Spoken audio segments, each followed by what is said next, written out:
Let's have a great conference. Thank you. Thank you so much.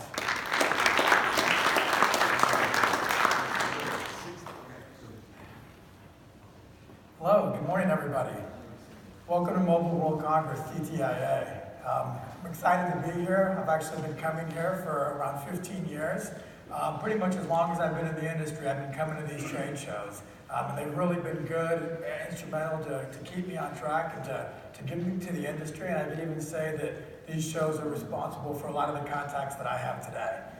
So without further ado, let me jump into what I'd like to talk to you guys about. I'd like to talk to you about the challenges and the opportunities, the way that I see them, in my opinion, in the year 2017. Before I get started, though, I'd just like to tell you a little bit about myself. I gave a speech last year, also at the CTIA, or MWC, this year. And last year, as I got off the speech, there were some people around ready to talk to me after. And the first question that I got was, what exactly is it that your company does?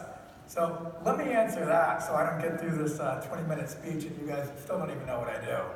So a little bit about myself first, and then I'll jump into what CellPoint does. So as for myself, my name is Ehsan Gharatappeh.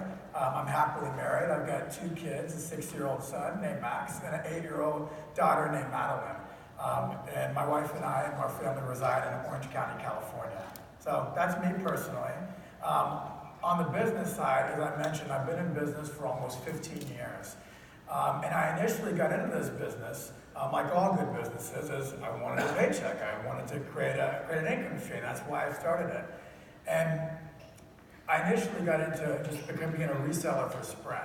So we were literally resellers for Sprint. We literally go door to door, schlepping cell phones. And there's a story that I'd like to share with you that just sort of highlights the evolution of the industry from where we came from to today. I remember clear as day, in the year 2001, me and my friend being at the Memorial City Mall in Houston, Texas, trying to convince somebody that they needed a cell phone. Trying to convince somebody that if they had a cell phone, they'd be able to make their next set of plans while they're on their current set of plans. And wow, how far we've come since then. So, as mentioned, been in this business for about 15 years. I've got several facilities. I've got a factory in Shanghai, as well as a facility in Shenzhen, and then in Dallas-Fort Worth. In all these 3 facilities, we built reliability labs, durability labs to do the testing of cell phone parts, as well as engineering laboratories to perform like first article inspection and really get the technical specifications of cell phone parts and the way that they're supposed to operate. Also in these facilities, we also refurbish LCDs, as well as inspect, source, qualify, and inspect and sell spare parts. So, first of all, I'd like to share with you guys a quote. This is from Ibis World. It's not on the screen, but I'd still like to share it with you. By the year 2020, there will be over 6 billion cell phones in existence. And those phones, over 10% of those phones will require a repair every year.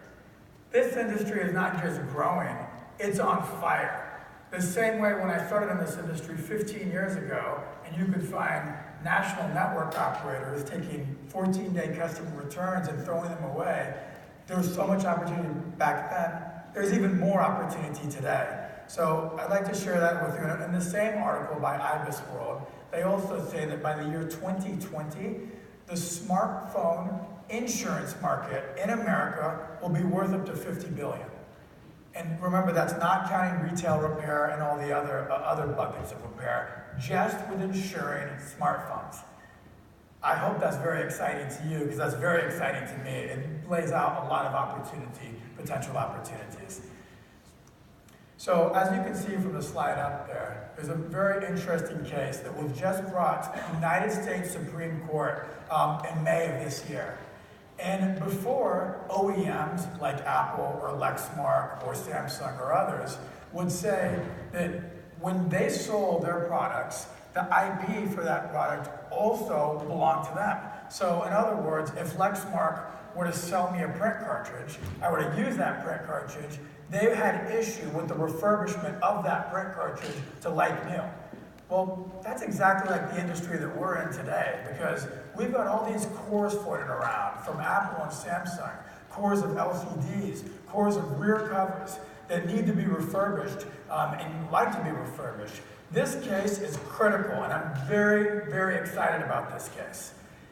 In the past, the OEMs would say that even after we sell you a product, whether it's a cell phone or some other product, that you don't have the right to repair that you can't break the software, or there's other things you can't do to change the IP. Well, this case was monumental and landmark, and it said that the whole point of intellectual property is to receive an economic benefit. So the Supreme Court of the United States validated that by saying that when Lexmark in this case, or even Apple or Samsung or any other company, when they sell their part or their phone to an authorized party, they receive an economic benefit for that sale. At that point, their intellectual property protection is exhausted. That means that I can buy a phone from Samsung, I can demanufacture it, I can refurbish the LCD in any way that I want, and I can still bring that part back into the supply chain and sell it, and that would be a legit part. That is absolutely what this case is validating, and in my mind, this gives legitimacy to our industry. This says that it's okay to take used electronics from companies like Apple and others, add value to them, and put them back in the supply chain, and creates opportunities for all of us. I really view this as huge. Also related to this is the right to repair. As many of you are aware, there's over 15 states that have right to repair legislation right now. And that means that when I buy a piece of electronics, that I have the right to repair, that OEM cannot lock me out by either locking the software or making it so difficult to repair that I couldn't get into it. That when I buy that, I have the first sale protection and I own it. And I believe that's going to be something that becomes more and more prevalent as time goes on. I think this is a major explosion waiting to happen in this industry. This Supreme Court case, combined with the right to repair, once this actually takes hold and states actually start ratifying this right to repair, I believe this industry, if you think this industry is big now, wait till that happens. It's going to explode. I believe the big box retailers that want to get into cell phone repair but don't because of all the legal complexities and the black box of the supply chain and the black box of doing repairs will get into it after this right to repair is legislated. Again, right now I'm trying to paint the picture to you that if this industry is this big right now, it's about to go to this big. And these are the reasons why I believe so. Also talking about the OEMs and how they relate to this business. So as I mentioned starting out my speech, my business is fairly simple. We source cell phone parts all over the world and we supply them to our customers, and then we also refurbish those same used cell phone parts to like new condition. That's essentially my business in a nutshell. And earlier this year, I had a huge, huge change to my business. A lot of my parts and materials go for insurance replacement phones. And T-Mobile is a big customer of those parts. Well, earlier this year, Apple woke up and they realized there's this billion-dollar service industry right in front of their lap. Many of you are a part of it, as was my company. And they realized that they had very little to do with it. So as a first step, Apple convinced T-Mobile to stop offering in-house insurance and instead to force all their customers to go to AppleCare. And today, if you're a T-Mobile customer, your only option is AppleCare or nothing else. This was a huge catastrophe for me and my business, and it wiped out almost 40% of the revenue overnight. So before this, my business was this hockey stick, really for the last 10 or 15 years. And then you can see this dip with the change that this network operator made to take away their own in-house insurance and instead, outsource it to a company like Apple. So as I transform my business and rebuild in partnership with what I just said, instead of in conflict, that's the challenge, but also the opportunity. So, also too, I'd like to reference last year. Last year, when I spoke at CTIA, I basically crystallized and I said all this stuff that we're talking about, reclamation, zero waste, parts harvesting, all this stuff. What does it really mean? And I crystallized last year, and I just want to bring it up, is a concept called organic reclamation. And that basically means if you drive a Ford car and you're involved in an accident, you take that Ford to the dealership, they fix it, repair it, and then when you get your car back, you're looking at the bill, and the only line item there is for labor. There's no line item there for parts, because all the parts were reclaimed or harvested or refurbished off the old device, made them like new, and put them on the same unit. That's exactly where I believe this industry is headed, and I think that we're a good way there and a long way to go. And that basically means that the phones that we all refurbish today, I believe that's still going to happen in the future, but with no parts. And that is the future and the trend, and I'll talk a little bit more about that as we get going. So, keeping up with the news, when Donald Trump decided to exit the Paris Accord a few months ago, it caused shockwaves throughout this country. And every CEO in Silicon Valley, had a huge uproar over it. And there was particularly a letter that Tim Cook wrote to his employees and his shareholders in response to Donald Trump exiting the Paris Accord.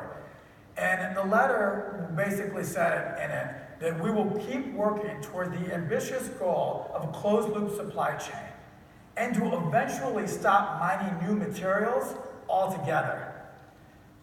This was huge for me when I read it, because this was the first time that I had ever heard the word closed-loop supply chain used in that context.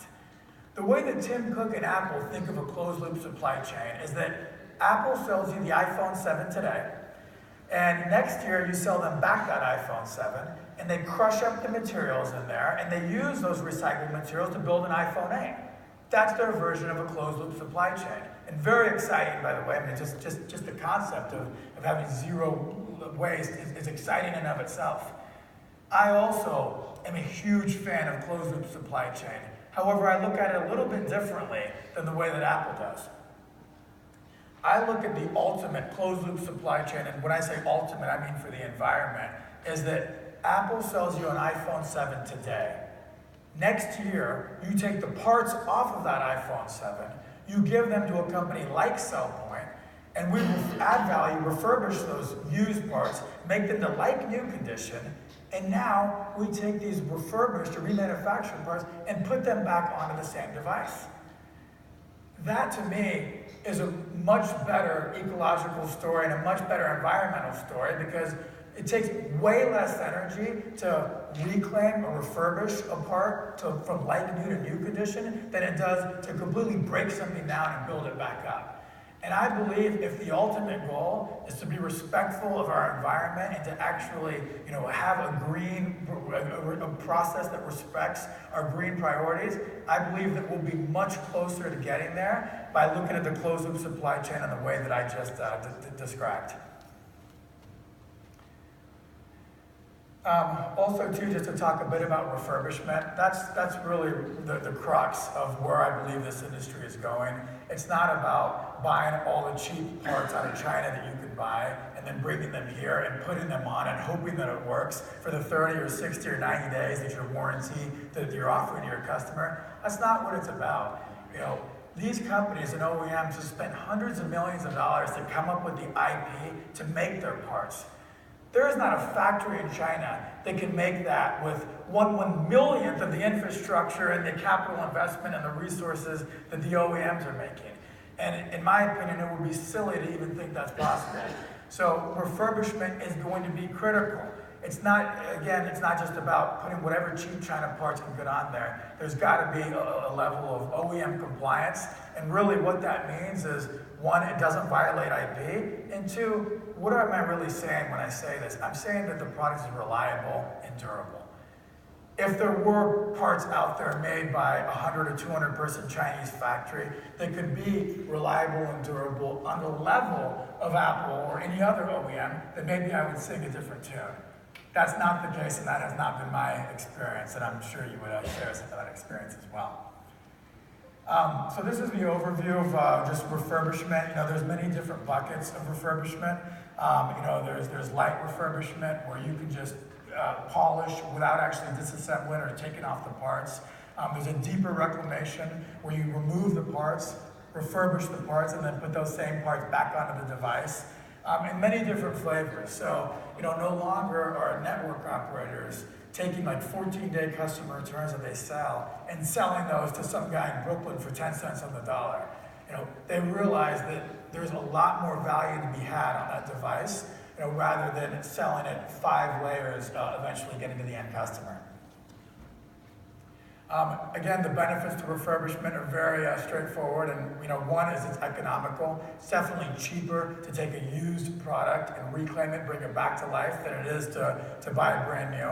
And then there's the environmental footprint piece of it, that it's much more respectful to our environment, and it's a much more sustainable and scalable business in line with the priorities of the world that we live in today. So recently there's also been this term called OEM compliance being thrown around. And as I shared with you the story about my business and the revenue that we lost to AppleCare, focusing on that piece of warranties and insurance replacement, there's this new word that's come up, OEM compliance. Is the product OEM compliant? And again, that basically means that it doesn't violate IP. And that's basically what it means. It doesn't violate IP. That's the first definition of it. And then after that, it's that the product works and designed as the way that the OEM meant it to be. So I believe that this OEM compliance is going to be something more and more prevalent in this industry. Today when a customer walks into a retail store, they don't really care whether the glass shatters at 1 drop, at 1 meter, 1.5 meters, or 2 drops. They don't really care. But I believe that is going to change very soon. And when that does change, people will be more concerned with the compliance of this product, as well as the safety and security of this product, which is all related to how reliable and how durable the product is. When OEMs sell brand new product, it goes through a whole host of testing. For this laptop to be here, it needs to be able to withstand, temperatures of 150 degrees, something like Baghdad would be the hottest place on earth. And it also needs to be able to withstand, temperatures in Antarctica, a negative, temperature, negative degree situation. And all this is to, again, prove that it's reliable and durable. And this is very straightforward in OEM production. It doesn't exist in our world. And what I'm suggesting to you today is that it will very, very soon. Again, I didn't mention this, but I believe everyone here is thinking it, or should be. The whole point of all this is to keep counterfeit products out of the supply chain. 1, they violate IP. 2, the equally big issue is that they're not safe and that they don't work the way that the OEM designed them to. And this whole thing about OEM compliance is it's not a yes or no. It's not a I'm looking here and comparing, does this button look like that button? It's really an art form and a science, an art form more than it is an exact process. And the way that I like to describe determining whether a product is OEM or counterfeit is to draw a parallel even to currency. The way that people discover counterfeit $100 bills today is very different from the way that they discovered it a year ago. And I would even suggest to you that the way that my company discovers counterfeit parts, whether they're back covers or LCDs or flex cables, is very different today than it was a month ago. And the reason is that in order to be an expert on determining whether a product is genuine or not, you need to be at the front lines of what the counterfeiters are doing. Right now, there are counterfeiters in South China aggressively working to make products that can bypass our current counterfeit techniques. And what I'm suggesting to you that in order for a company to be on the cutting edge of this, you've got to have an intelligence library that's continually updated, filled with what you're learning in terms of what the counterfeiters are doing today, tomorrow, and the next day. And without this ongoing library, continually adding intelligence to it, you'll never have a robust system that can keep aftermarket and counterfeit out of your supply chain. It's an ongoing and continuous thing. And just at a high level, I'd like to share with you some of the things that we're doing at CellPoint to determine OEM authenticity on rear covers. You can see I'm not going to read these 14 items here, I will run through a couple of them if we do it. So, again, straightforward, it's the side-by-side. You can see the picture of the part, does it match up? There's a 2D barcode present. Does it scan out? Does it have the known logarithm code that we know should exist? The first 2 digits of the factory, the next 4 digits are the date code. Does all that match up? Something else we check for commonly is this laser grounding verification to make sure that that's conductive. We've found that the counterfeiters are not very good at making that conductive, those little laser grounding verifications. Something else that we do to determine whether a product is counterfeit or not is destructive testing. So we have a thermal shock chamber where we'll put it in 150 degrees and a negative 30 degrees continuously over a 36-hour period to see if the product is reliable or will fall apart or not. And then we also do a heat test.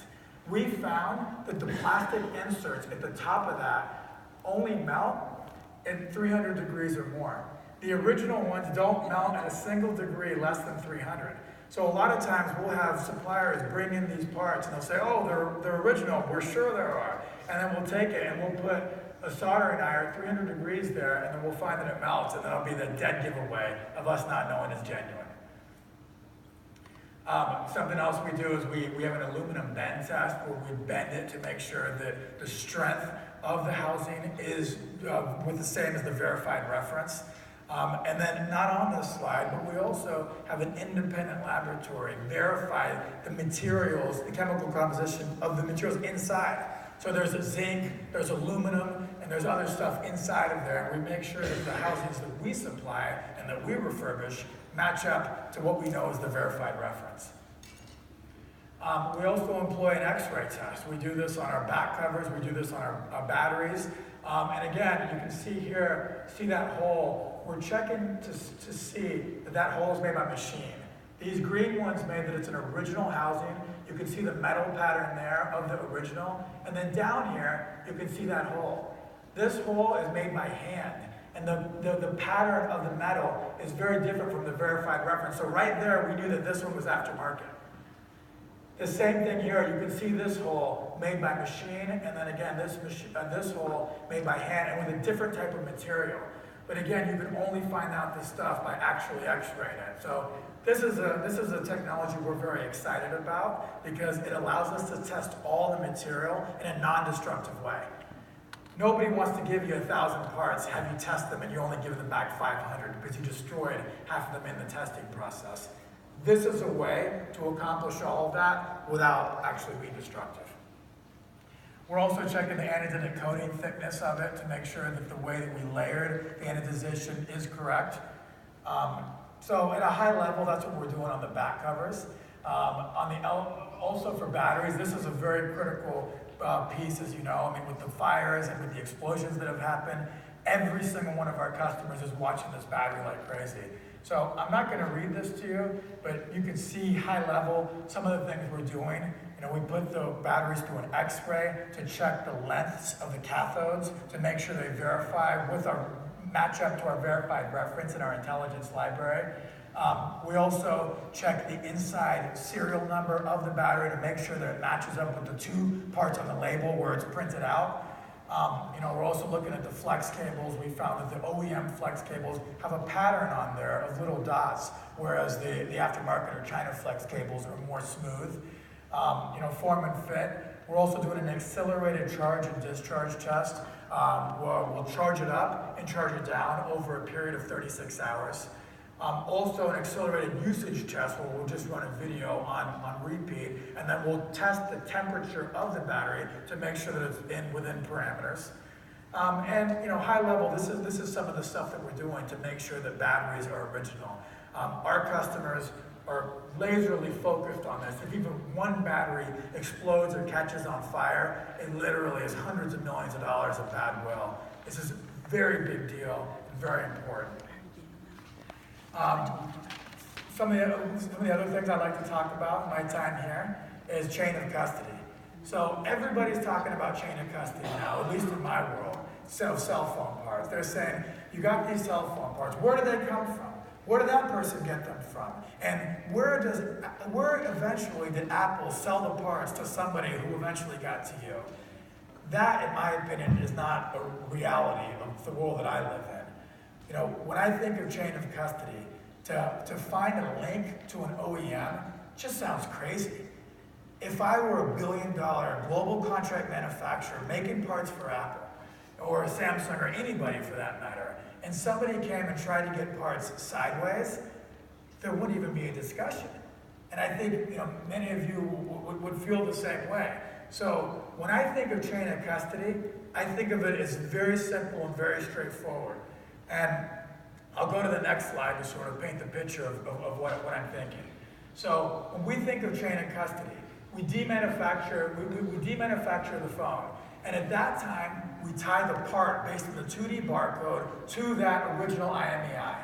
So we're tracking it. That part is sent for reclamation and refurbishment, and we're tracking that. We're also tracking the yield. And ultimately, that part with the unique 2D barcode is returned to the repair center, and we're uploading that same 2D barcode along with the additional information that we gain learning from the repair, and now we're tying it to a new IMEI that's now put out on the field. That's my view of chain of custody. It basically ties parts from used phones that are disassembled and demanufactured all the way up to remanufactured phones that finally go to our end customers. So at a high level, what I wanted to talk to you about today were the challenges and opportunities in the 2017, the way that I see them. You know, it's been a great ride. I literally remember, you know, when I came to this show 15 years ago to today, and so much has happened with my family, so much has happened in my business. And as I stand here to you today, you know, when I first got into this business, it was fairly straightforward. There was a website, wirelessdealers.com, and it was like an online bulletin board. And anybody that wanted to make a business could just go to this website and buy equipment off this and literally sell this equipment to the same parties within the website. It was a very straightforward and simple thing. But as I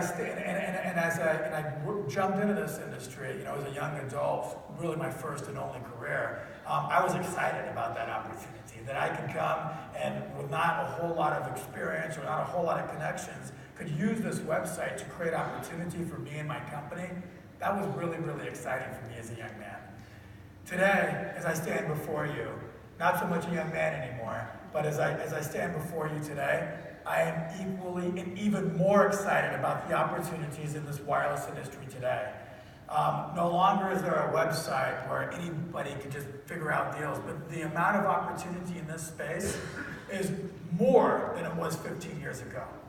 There's more barriers to entry. It's not a broker's game anymore. You can't just have a buyer and seller information and expect to build a business off that. You know, those days have changed. But what the OEMs are doing and what the network operators are doing and what the retail repair guys are doing, if immature is here and mature is here, I'd say we're still only out of a 2 out of 10. So my closing words to you are, the opportunities in this industry are on fire. And if you're not afraid of hard work and discipline and focus to get there, I would say our best and brightest days are ahead of us. Thank you.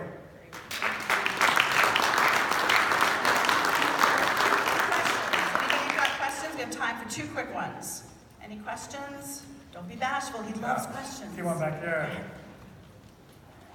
I really liked your slide on the difference between used and refurbished. Yes. And I think it makes sense to say that refurbished means it's been tested and it works.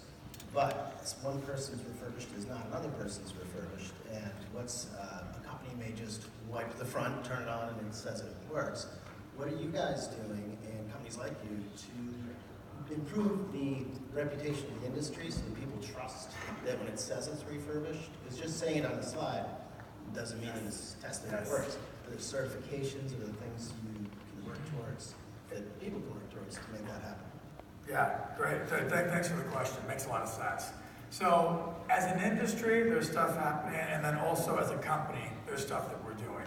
So I'll talk a little bit about the industry. This is also related to the CTIA. So I'm also a part of CTIA Standards Committee. And as part of the CTIA, right now, we're actually documenting and codifying standards for the industry of what does it mean to be refurbished. Does that mean that there could be 3 scratches greater than 20 millimeters and 2 millimeters in length, or does that mean that it's got to be less than 2 scratches, 20 millimeters and less than 2 millimeters? So as an industry, we all recognize exactly what you're saying. And it's been going on for far too long. I mean, we're celebrating the 10th anniversary of the iPhone, and my definition of refurbished is very different from his and hers and so on. We shouldn't be so far in this industry to do that. So that's as an industry. As far as my company's SellPoint, our customers are fairly static. A lot of times they're network operators or the companies that support them. So their standard is, we want a brand new device. And the parts you sell is better get close to that brand new device, or there's not much to talk about. So for us, it's always helped us to walk a straight line because we know we're not going to get any more orders if there's any deviation from what their definition of like new is versus ours. And the last thing I'd like to say about that is, regardless of what customer you have, whether it's a national network operator, an insurance company, or even a 1 or 2 store retail repair, doesn't matter who the customer is. One of the most important pieces in this business, in my opinion, is the alignment period. It's, you're a new customer, you own X retail stores, or whatever your business is. I need to understand what your process is and what you call good. And that alignment period is critical. We could not be a business if we didn't do that, because 90% of the parts we sell will get returned because we're talking apples and they're talking oranges. So I would suggest to you that when dealing with any customer, big, medium, or small, understanding their specification and criteria is the first domino to fall. Thank you so much.